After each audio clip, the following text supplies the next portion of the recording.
Buenos días, buenas tardes, buenas noches, depende de donde nos estén visitando el día de hoy. Bueno, un año más en el que podemos correr las 24 horas en español, ¿verdad? Eh, Espero que sea del agrado de todos y que sea un éxito igual que todos los años anteriores. Esta es la segunda charla del día. Nos va a estar hablando el compañero Warner Chávez sobre Azure SQL Data Warehouse para DBAs.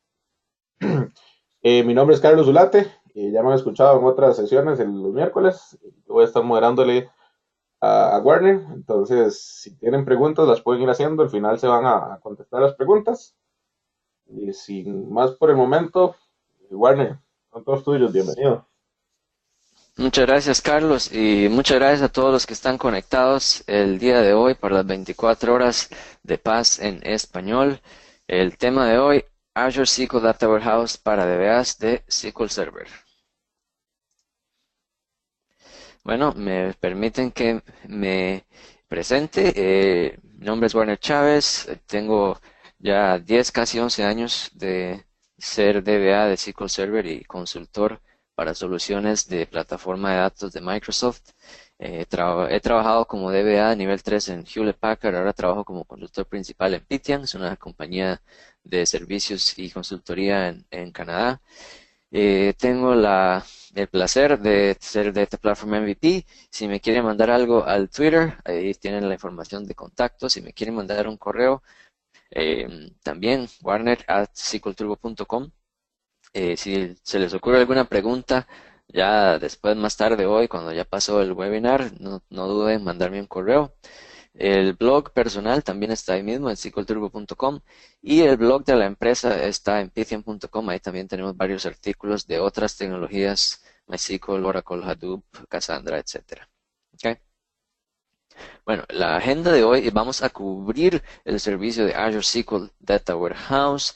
Un nivel alto, no vamos a hacer algo muy profundo, sin embargo, quiero darles una buena perspectiva de la mayoría de los features principales y enfocada obviamente en entenderlo y adoptarlo y hacerlo fácil para DBAs de SQL Server, porque al final de cuentas esta es la gran ventaja de este servicio, es que eh, básicamente nada más hay que aprender cómo es que funciona diferente y los DBAs de SQL Server fácilmente pueden aplicar sus conocimientos a el Azure SQL Data Warehouse.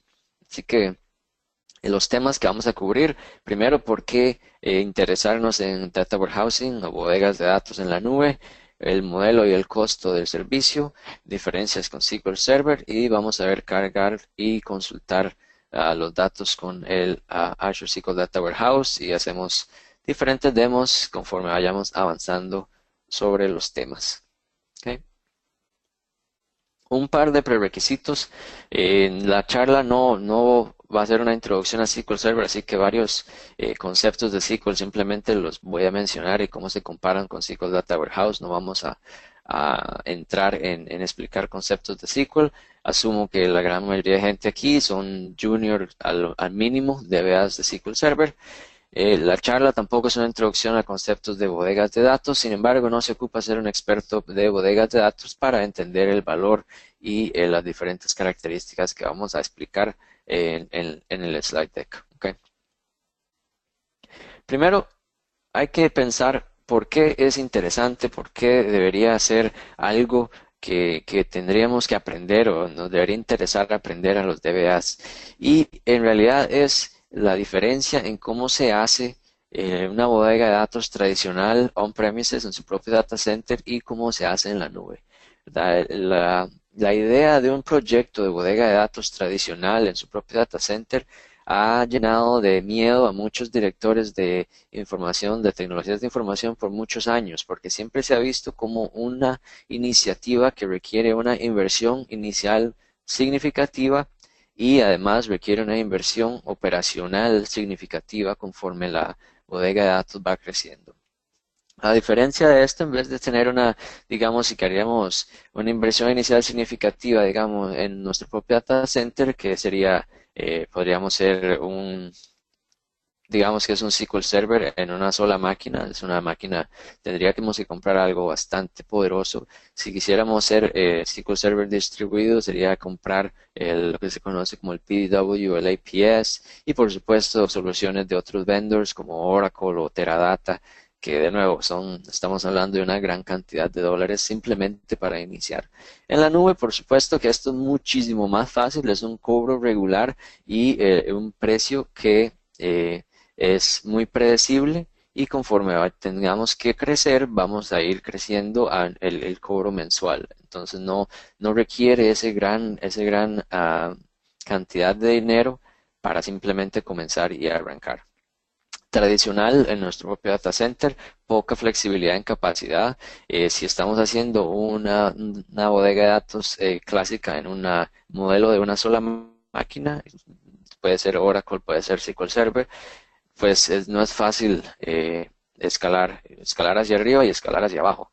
Tendríamos que estar cambiando la configuración de la máquina. En el otro caso, que digamos si tuviéramos una solución distribuida, de nuevo puede ser Oracle, SQL, Teradata,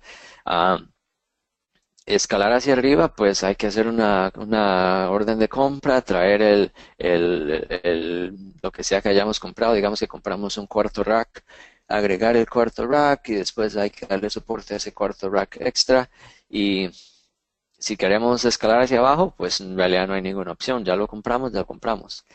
En la nube la capacidad es dinámica, podemos aumentar y disminuir la capacidad para responder a los cambios en nuestras necesidades de poder computacional, ¿verdad? El tradicional es 100% administrada por el cliente o usualmente puede haber una distribución de la administración por el cliente. Digamos, si alquiláramos espacio en otro data center, pues entonces el proveedor del data center administra lo que es el espacio físico, puede administrar incluso tal vez los servidores, pero siempre tendríamos que administrar la solución en sí. En la nube, el Azure SQL Data Warehouse es parecido a Azure SQL Database, ¿verdad? Es un servicio manejado, así que el proveedor es el que lo administra. Y nosotros solo tenemos que enfocarnos en cómo construir la bodega de datos, cómo modelarla, cómo verificar el performance, cómo mejorar las cargas de datos, etcétera, etcétera.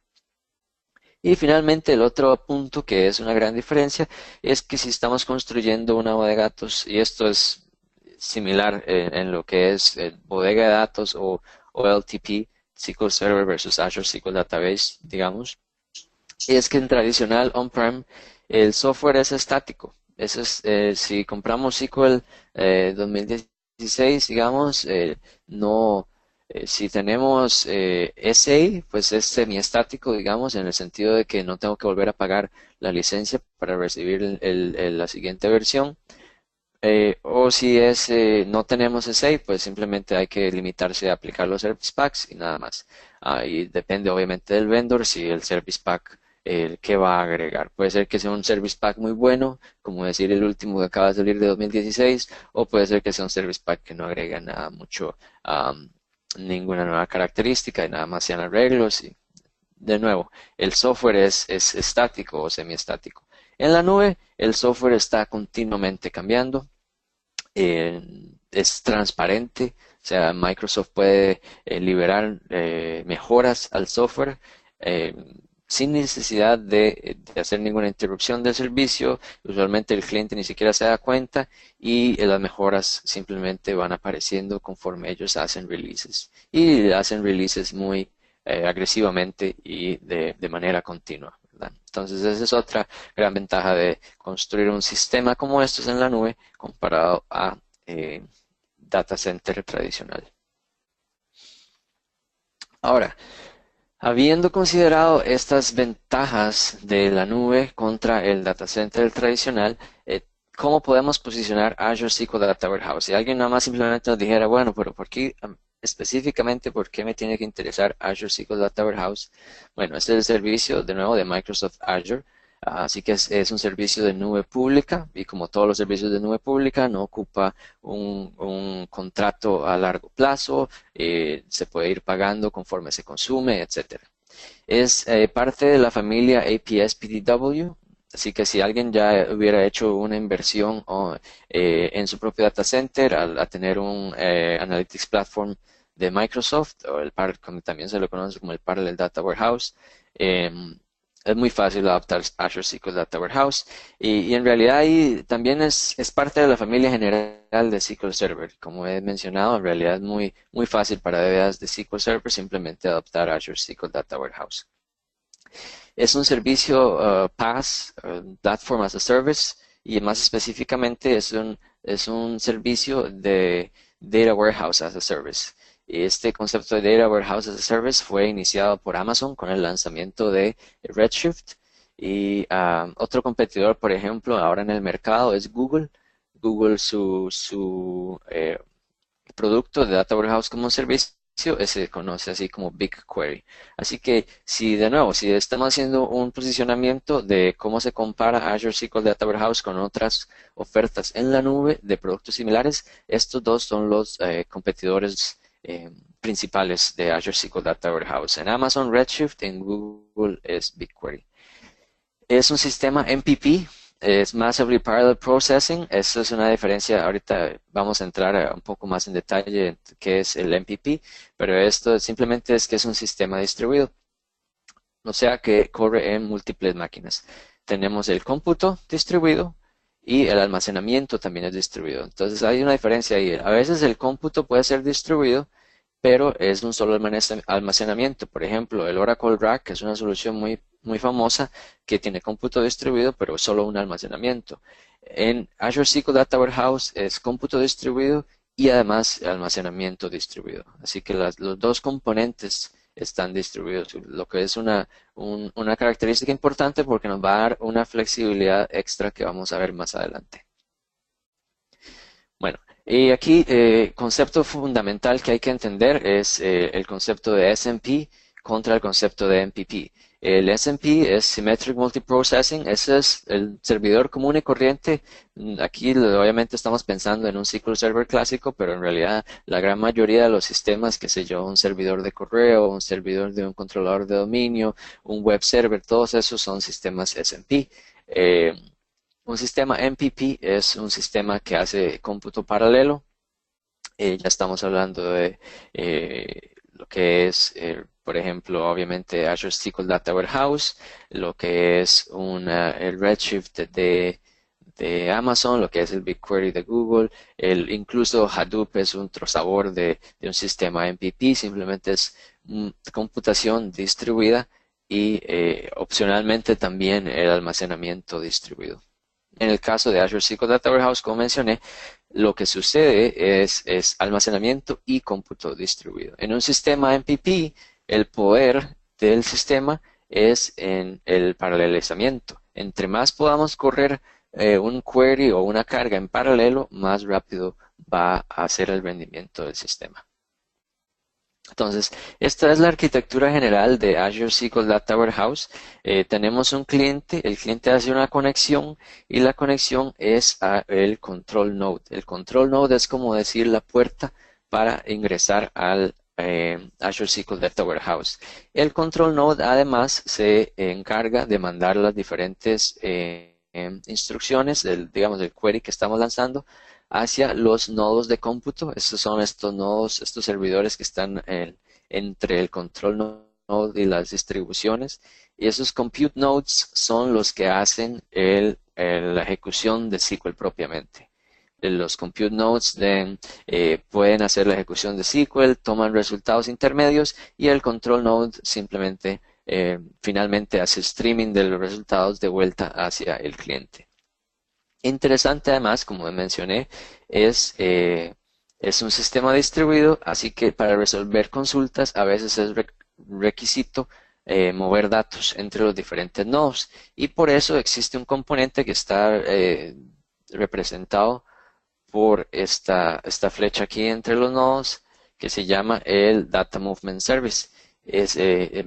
Si se interesan y empiezan a estudiar más sobre Azure SQL Data Warehouse, van a encontrar que hay bastante documentación y hay vistas que todas hacen referencia al DMS. Eso es lo que significa el DMS, es el Data Movement Service. cada vez que se ocupa mover datos de las distribuciones al cómputo o cargando datos o para resolver una consulta, mover datos entre nodos de cómputo, es el DMS el que está haciendo ese trabajo. Y finalmente, lo último en la arquitectura es la capa de storage. ¿No? Devuelvo aquí. La capa de storage está construida por lo que se llaman distribuciones. Esa es una de las diferencias, creo que esa es la diferencia fundamental con SQL Server, es entender el concepto de la distribución.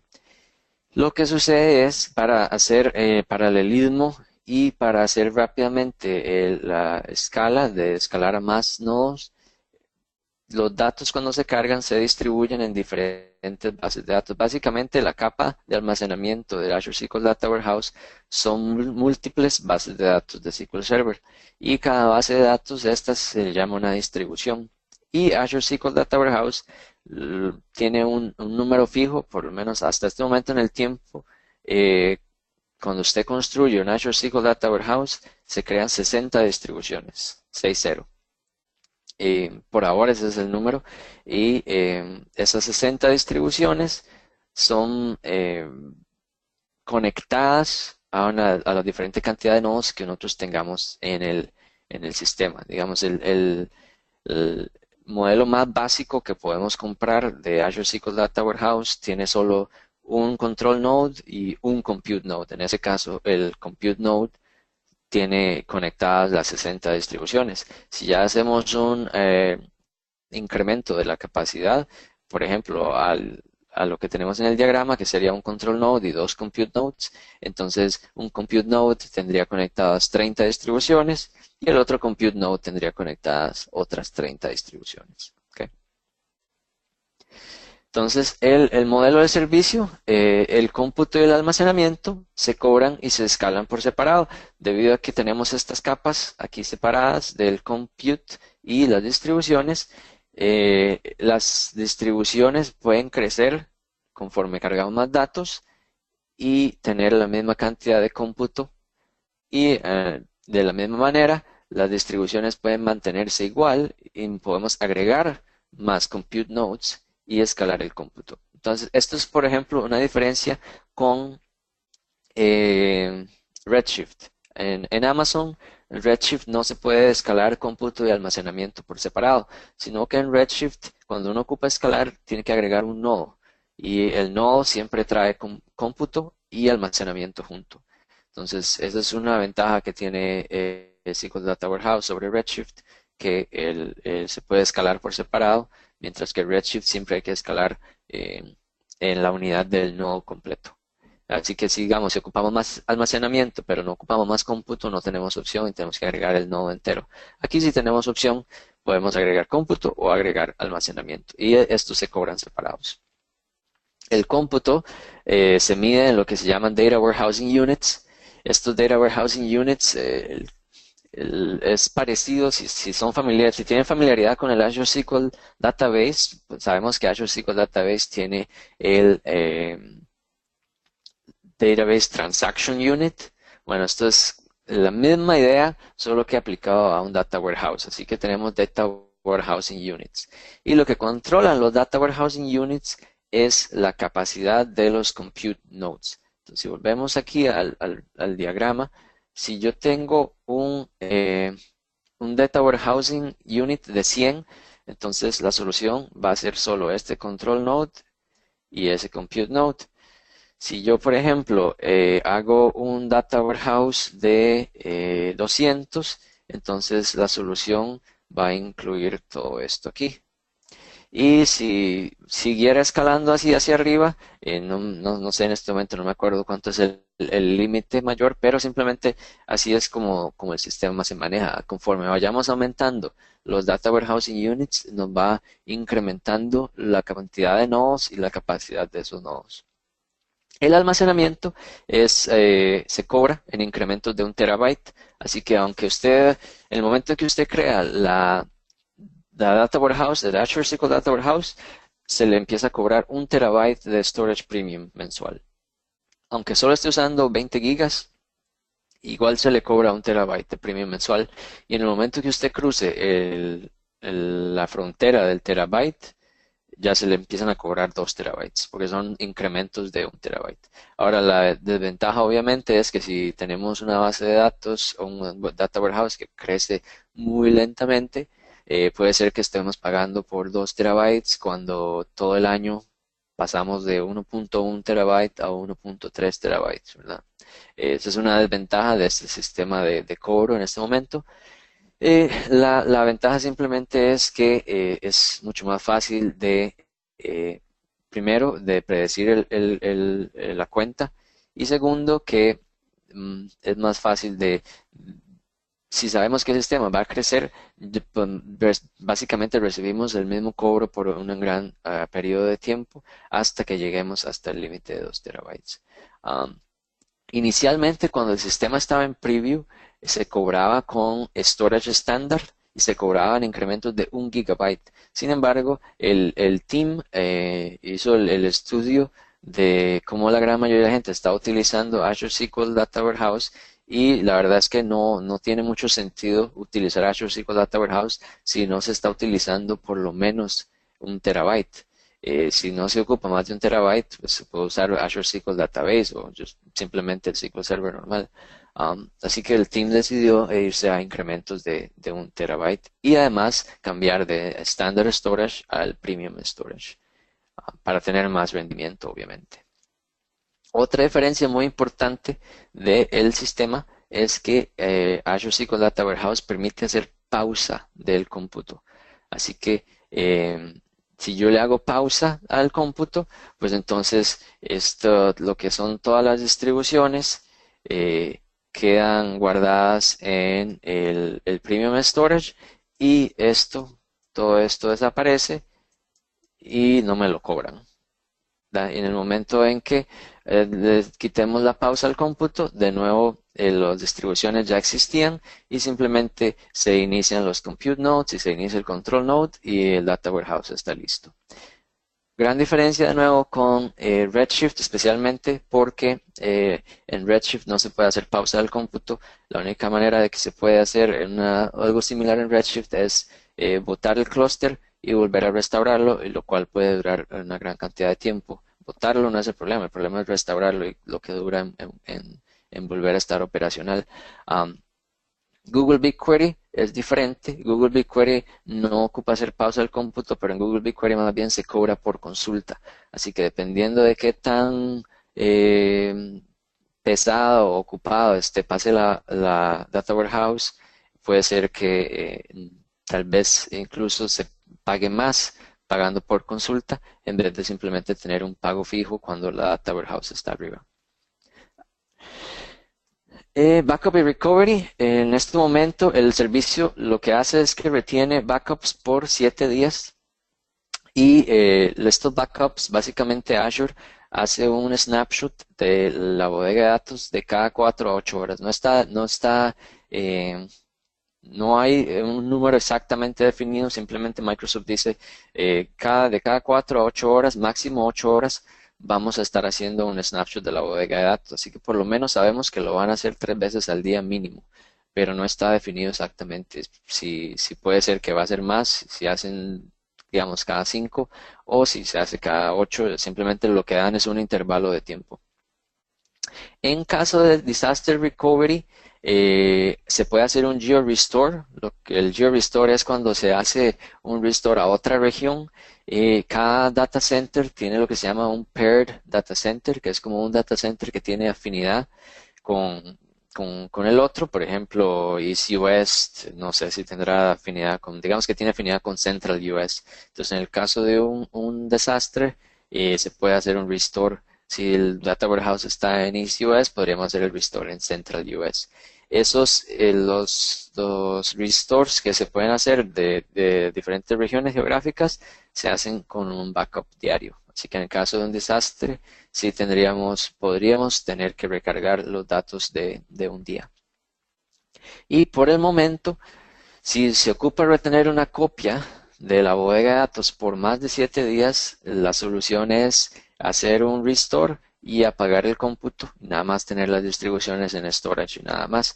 Sin embargo, esperamos, o por lo menos yo personalmente espero que que hayan ciertas mejoras en este ámbito, especialmente ahora que ya Microsoft liberó el soporte de Azure Backup Vault para Azure SQL Database. Espero que también haya soporte eventualmente en el Backup Vault para el Azure SQL Data Warehouse.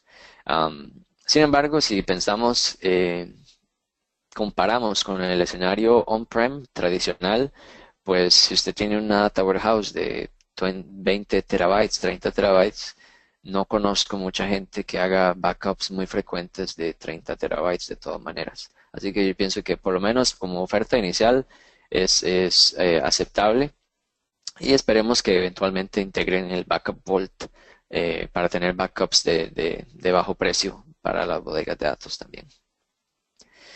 Ok, hablemos de lo que hablé primero, lo que se llama las distribuciones y el método de distribución. Este método de distribución es el concepto más importante, de nuevo, es la diferencia fundamental con SQL Server y es el concepto más importante para el rendimiento en Azure SQL Data Warehouse. Y básicamente lo que significa es cómo Azure SQL Data Warehouse toma la información de una tabla y la distribuye por las diferentes distribuciones, esos 60 baldes de datos básicamente.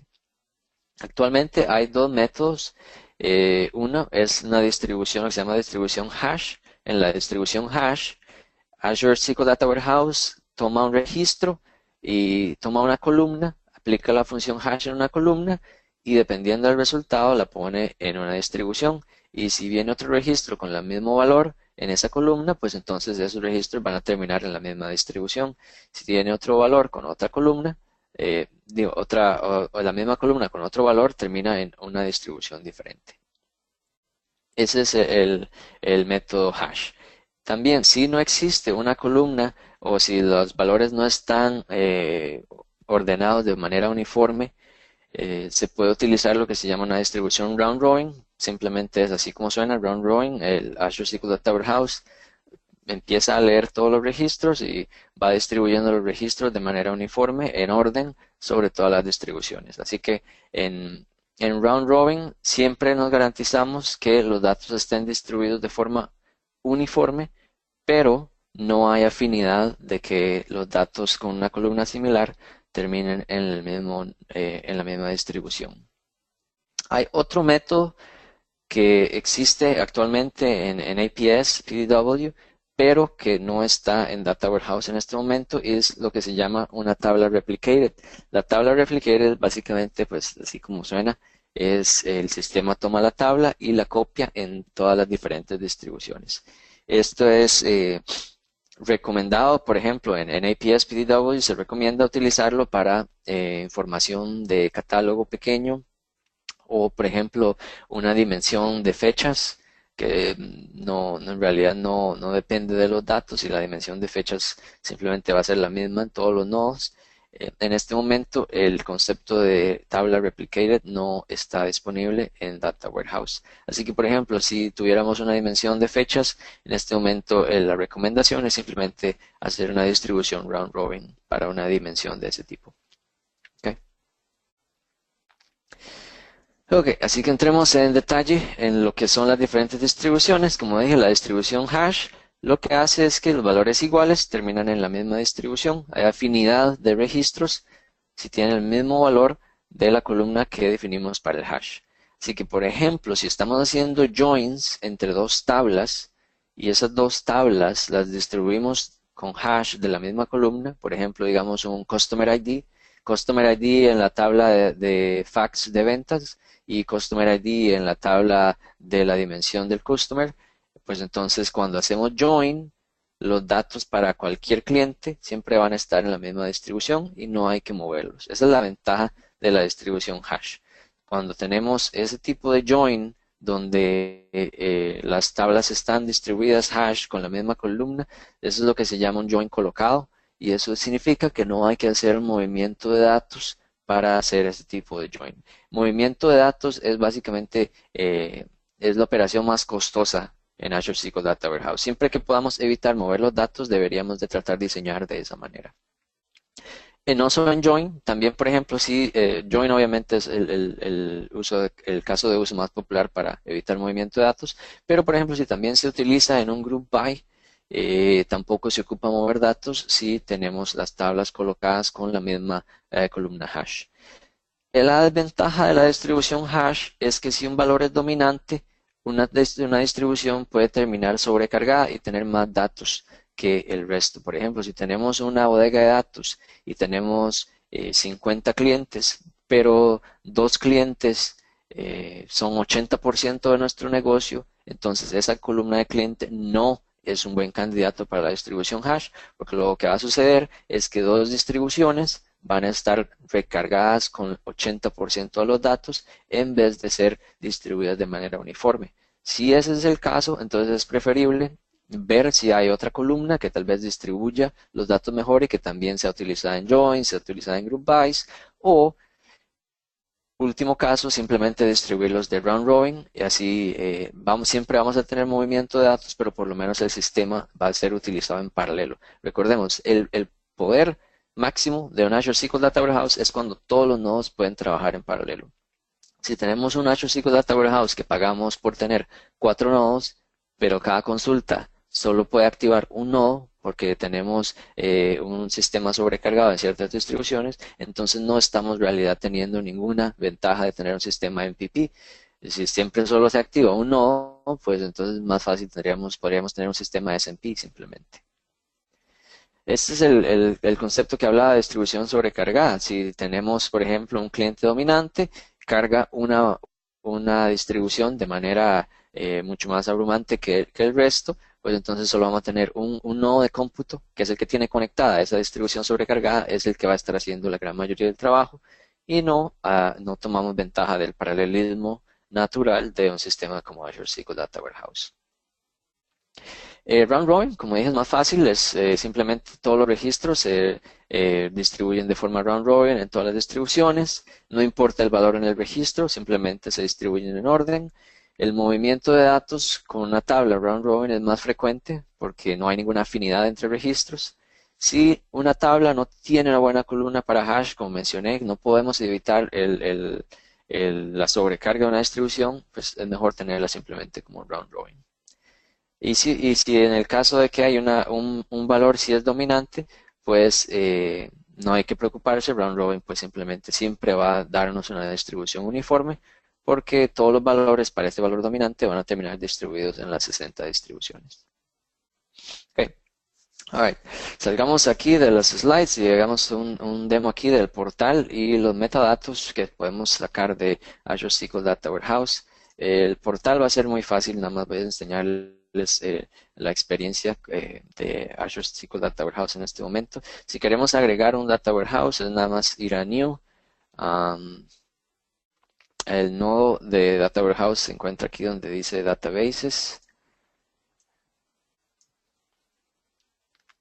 Y en Databases encontramos aquí SQL Data Warehouse. Yo le puedo dar a SQL Data Warehouse, podemos poner el nombre, la suscripción, el servidor. Nótese que el servidor es un servidor de Azure de SQL. Incluso se puede tener un servidor de Azure SQL que tiene unas bases de datos SQL Database y una Data Warehouse, por ejemplo.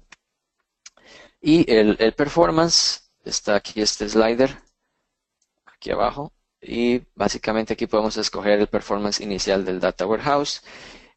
Y Azure nos da una estimación de cuánto cobra por hora. Por ejemplo, este default que es de 400 Data Warehousing Units, dice 5.88 dólares canadienses por hora. Si voy hacia abajo, podemos ver a este caso el 200 Data Warehousing Units es 2.94 dólares canadienses la hora. Casi 3 dólares la hora por 200 Data Warehousing Units. Y recordemos además que el Azure SQL Data Warehouse tiene la ventaja de que podemos darle pausa. Así que si durante el fin de semana no se está utilizando el Data Warehouse o si durante las horas de la noche el Data Warehouse no se está utilizando, podemos simplemente darle pausa. Y la ventaja, de nuevo, como había mencionado, es que el pausa y reiniciar son operaciones que suceden bastante rápido en SQL Data Warehouse. voy a ir de nuevo aquí al portal, al home, y voy a ir aquí a Data Warehouse. Este es el Data Warehouse que yo ya tengo provisionado. Podemos ver aquí si quisiéramos darle pausa, está aquí este botón de pausa. Si quisiéramos aumentar la cantidad de Data Warehousing Units, está este botón aquí de Scale. Si quisiéramos hacerle Restore, aquí está este otro botón de Restore. Y el resto es muy similar a lo que se ve con el Azure SQL Database. Nos da un monitor aquí de actividad de queries y nos da un monitor de las Data Warehousing Units. Y también hay otros características que son parecidas al Azure SQL Database. Por ejemplo, si vemos aquí, podemos activar el Transparent Database Encryption en la Azure SQL Data Warehouse, o podemos utilizar el SQL Audit y tener la auditoría de las operaciones de Data Warehouse, y además el nuevo sistema de Threat Detection o detección de amenazas que también está disponible en Azure SQL Database. Okay. Así que la experiencia en el portal es muy básica. Anteriormente, cuando existía solo PDW, solo se podía manejar con SQL Server Data Tools, no tenía ninguna integración con Management Studio. Ahora sí existe integración con Management Studio. Si pueden ver aquí, este es el último release de Management Studio. Podemos ver que estoy conectado aquí al servidor y el Data Warehouse tiene un icono diferente de múltiples bases de datos para diferenciar de que no es un Azure SQL Database normal, sino que es un SQL Data Warehouse. Okay. Podemos ver aquí alguna de la información que tenemos del sistema. En este caso tengo un Data Warehouse de 100 unidades. Si yo ejecuto esto, podemos ver que el sistema me dice, bueno, en este momento los nodos que tengo, lo que tengo es un nodo de compute y un nodo de control. Así que en el caso de un Data Warehouse que sea el sistema base, el de Data Warehousing Unit de 100, es para cuando el Data Warehouse está haciendo operaciones simples. Entonces podemos tener nada más un nodo conectado a todas las distribuciones, o si nada más es una época del año o una época del día en que no hay mucha actividad, podemos bajarlo a Data Warehousing 100 y solo hay un nodo de cómputo, pero simplemente los datos igual se pueden, no va a tener el mismo rendimiento obviamente, pero igual funciona. No es como hacerle pausa total. Conforme aumentáramos los Data Warehousing Units, esta cantidad de nodos de cómputo es la que podría ir cambiando. Si queremos ver, por ejemplo, qué tipo de distribución tiene una tabla, en este caso tengo una tabla que se llama Fact Product Inventory, podemos correr esta consulta y nos dice si tiene distribución round robin o tiene distribución hash. En este caso hicimos una distribución hash con esta tabla. Si queremos ver, por ejemplo, esta otra tabla, que es la dimensión de productos, podemos correr la misma consulta. Y vemos aquí que esta tabla, a diferencia de la pasada, que era hash, esta fue distribuida de forma round robin.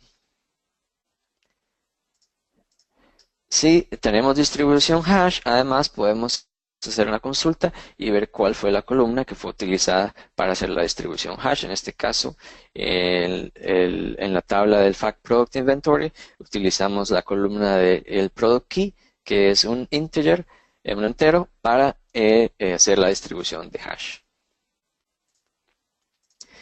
Y podemos ver, por ejemplo, esta misma tabla de Fact Product Inventory. Voy a ejecutar esta consulta del catálogo. Y lo que vamos a hacer con esta consulta es que nos va a decir cómo están los datos distribuidos por medio de en las diferentes distribuciones. Así que veamos, por ejemplo, aquí. Esto está ordenado por la cantidad de datos por distribución, así que si vemos este Fact Product Inventory, una distribución, la mayoría de las distribuciones tienen hasta 21.000 registros. Estamos dando a máximo casi un gigabyte en esta distribución y así hacia abajo. Así que así podemos ver con una consulta como esta, podemos ver si tenemos una distribución que en realidad está sobrecargada o si la diferencia entre los datos es aceptable. Si vemos aquí, por ejemplo, tenemos una distribución que terminó con nada más 3.000 registros y otra que tenemos que tiene 20.000 registros. No está tan mal, yo no me tomaría la molestia de redistribuir esta. Me parece que en mi experiencia es cuando la diferencia son de millones de registros, es cuando hay que empezar a preocuparse. Ok, ok. Ok, volviendo aquí a el material. Si vemos las diferencias de T-SQL, hay una instrucción que se llama Create Table As de SQL Data Warehouse, que es muy popular. Recrea las tablas de forma paralela, así que se utiliza mucho. En este momento no soporta joins en update delete como SQL Server, pero se pueden hacer workarounds. No soporta merge por ahora, creo que están trabajando en eso. Estadísticas, hay que crearlas y mantenerlas manual por ahora, también creo que están trabajando en eso. Y por ahora algunos tipos de datos tampoco están. Básicamente son los tipos de datos complejos que tenían que .NET por debajo, por ejemplo, Geography, Geometry, Hierarchy, XML. Aquí en el slide deck va a estar el link con la lista completa de las diferencias. Y bueno, algunos tips de diseño. Básicamente, si va a crecer más de 1 TB es cuando podemos considerar SQL Data Warehouse como una buena opción. El límite actualmente es 240 TB. El default de las tablas, a diferencia de SQL, es un column store clustered. Y recordemos que el segmento ideal de un column store es 1 millón de registros. Se utilizan 60 distribuciones, esto no es configurable y el sistema lo hace automáticamente. La recomendación es que las tablas de hechos, los fact tables, hacerlas column store, particionamiento es opcional y con hash si es posible. Las dimensiones, casi siempre, si es una dimensión de más de 1 millón de registros, puede ser un column store, o si no, hacerla simplemente con un B-tree, o sea, un cluster index común y corriente, eso también es soportado. Y dependiendo de los datos de la dimensión, si utilizamos hash o round robin. Aquí una nota rápida sobre el particionamiento es, el problema con el particionamiento es, por ejemplo, si hacemos una partición diaria, lo cual es común con una bodega de datos de SQL, pero no es solo la partición diaria, sino que además son 60 distribuciones. Así que terminamos con 21.900 particiones para una tabla que tiene partición diaria. Y si sabemos que el tamaño del segmento ideal es 1 millón de registros, quiere decir que para distribuir idealmente una tabla particionada diaria hay que tener 21 billones de registros. Así que particionamiento sí se recomienda, pero tiene que ser una tabla suficientemente grande para justificarlo o particionar de una manera menos granular. En vez de diaria, particionar, por ejemplo, mensual. Cargas de datos. Hay dos formas, a través del control node, que sería como la conexión normal que podemos hacer con SSIS o con BCP, y la otra es, por lo menos un término que tal vez muchos han escuchado, que se llama Polybase. Polybase inició como una manera de traer datos de Hadoop hacia SQL Server y fue aplicado para, en Azure SQL Data Warehouse, traer datos de Blob Storage hacia Azure SQL Data Warehouse. La ventaja de Polybase es que hace la carga de datos de forma paralela y no pasa por el control node. Cuando la carga pasa por el control node, como digamos una conexión OLEDB de SSIS o BCP, entonces el control node se convierte en el cuello de botella. Polybase, sin embargo, carga directo paralelo. Y en el momento solo carga de Blob Storage, pero se espera que haya soporte para Azure Data Lake Store muy pronto. Definitivamente están trabajando en eso. Ok. Así que voy a enseñarles la carga de datos con Polybase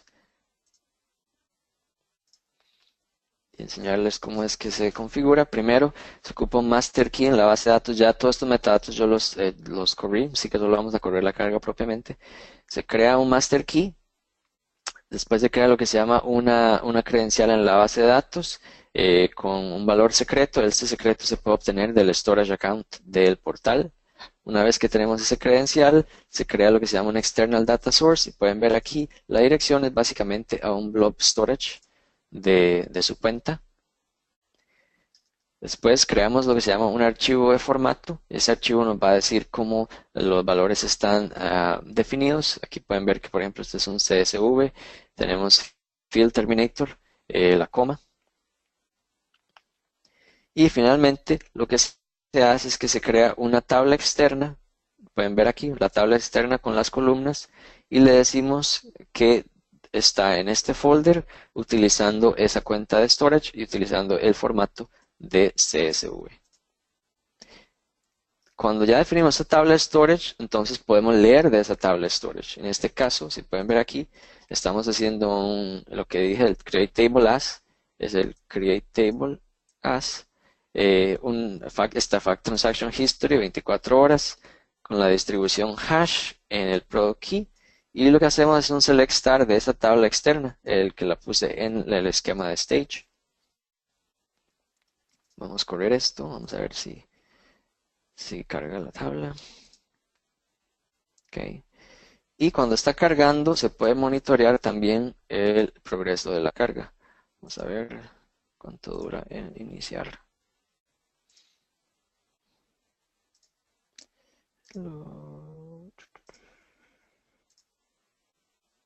Ahora sí ya tenemos datos, vemos que la carga está corriendo y vemos que tenemos aquí writers, nos dice está un bulk insert, está sucediendo en este momento. Veamos que solo hice una sola instrucción de carga de datos y sin embargo tenemos todos estos workers cargando datos. Como dije anteriormente, este create table as y utilizando Polybase es en paralelo, así que tenemos todos esos workers cargando datos de forma paralela. Si vamos a ejecutar.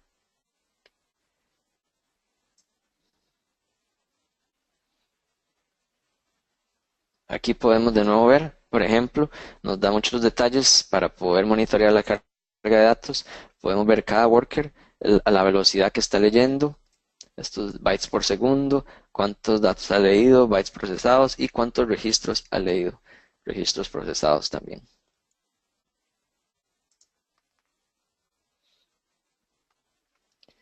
Y aquí vemos, por ejemplo, ahora el status ya dice complete. Ya el comando terminó y podemos ver la distribución de los datos utilizando este comando dvcc.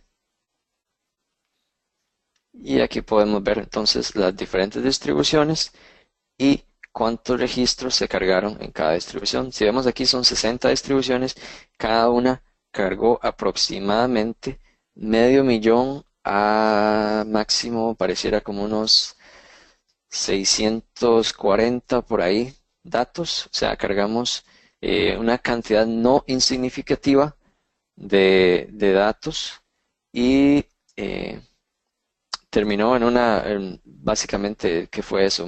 30 segundos o menos. Es bastante rápido cuando se carga con Polybase. Es la manera ideal de cargar datos en Azure SQL Data Warehouse. Ok, volvamos aquí nada más para terminar lo de las consultas.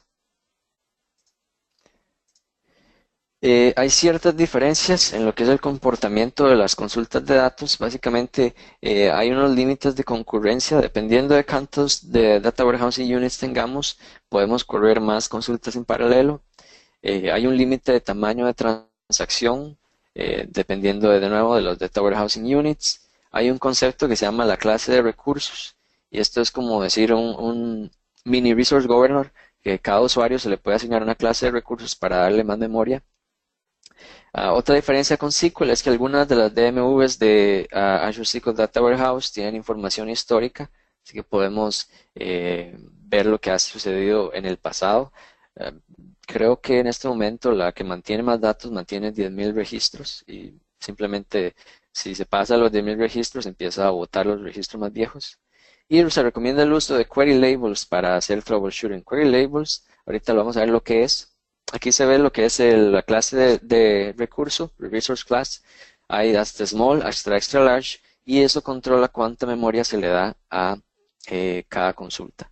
Así que un small se le dan 100 megabytes por distribución. O sea, si multiplicamos por 60 y estamos utilizando las 60 distribuciones, sería 6 gigas de memoria para resolver el query, hasta un extra large, que ya es una cantidad bastante alta. Veamos que cada distribución puede tener hasta 6 gigas máximo en un extra large si estamos en el máximo de Data Warehousing Units. Esas son consultas bastante pesadas que se pueden resolver. Y rápidamente este concepto del query label, muy simple para un DBA, simplemente es como poner un hint, pero el hint es nada más ponerle un label para poder hacer troubleshooting del query y digamos en este caso que tenemos la suma de una cantidad, le ponemos un label, quantity sum, y cuando corremos digamos, queremos ver cuánto duró el query, simplemente hacemos un where clause de where label igual quantity sum y podemos encontrar el query. Voy a enseñarles esto, este demo, el último demo. Vemos aquí este query. Es una suma, un promedio, agrupando por año de los productos y la cantidad vendida. Y veamos aquí simplemente muy fácil. Tiene un option label, query products and history. Entonces, si corremos esta consulta, vamos a correrla.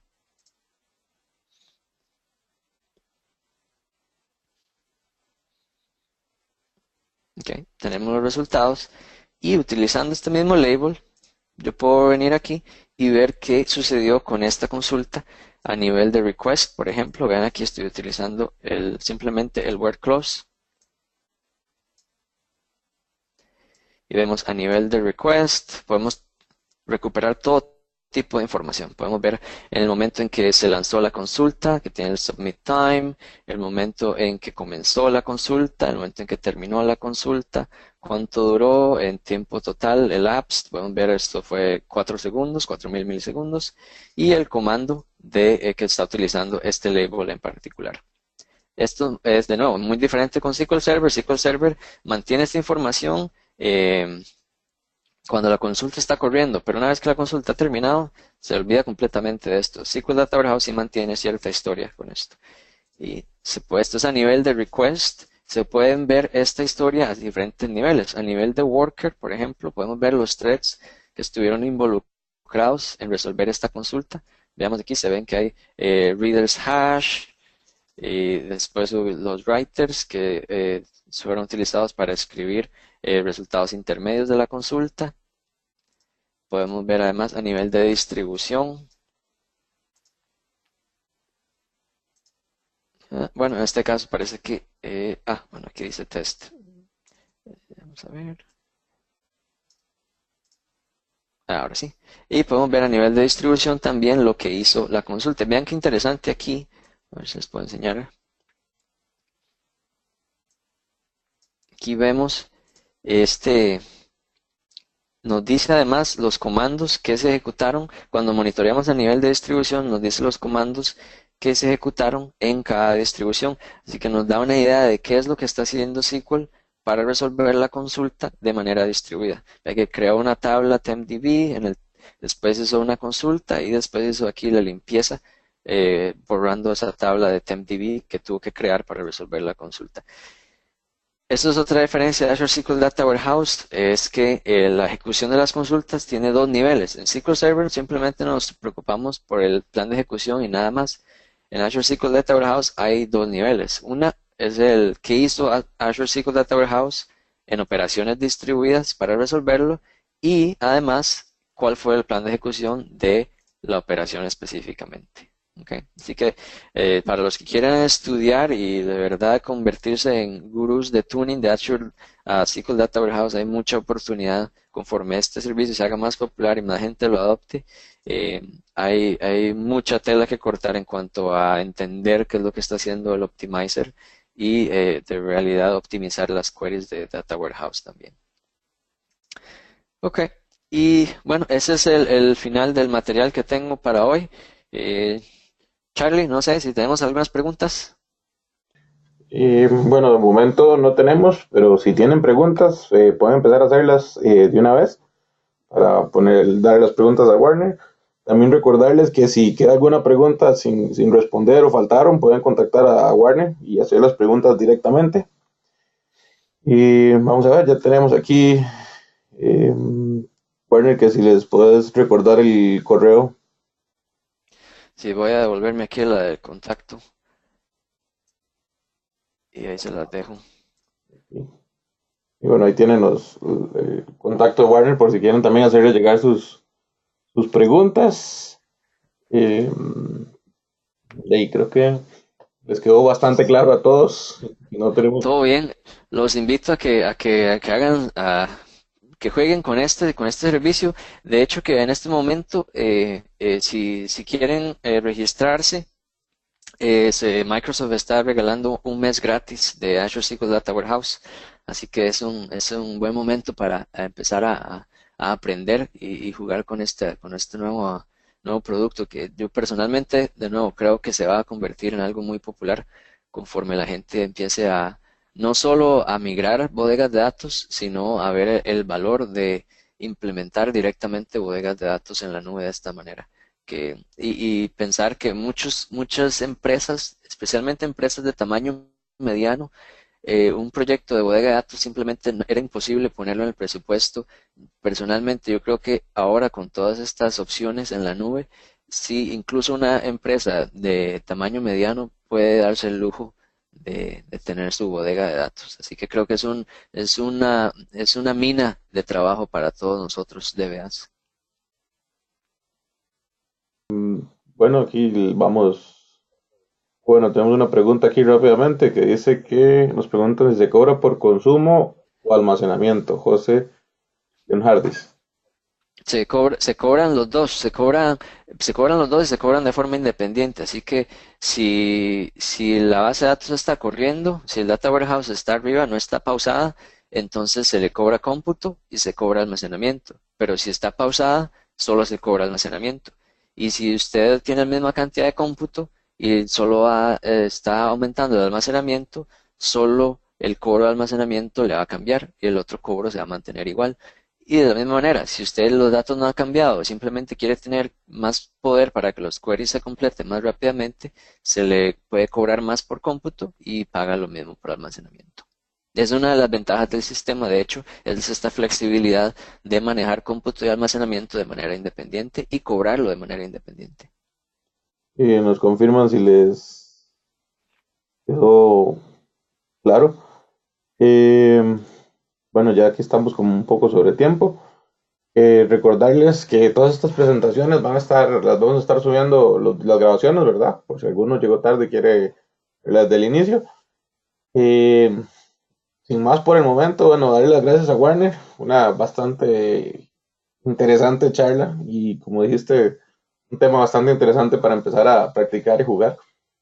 Eh, También muchas gracias a todos los participantes, pues esperamos tenerlos en la siguiente charla, los invito.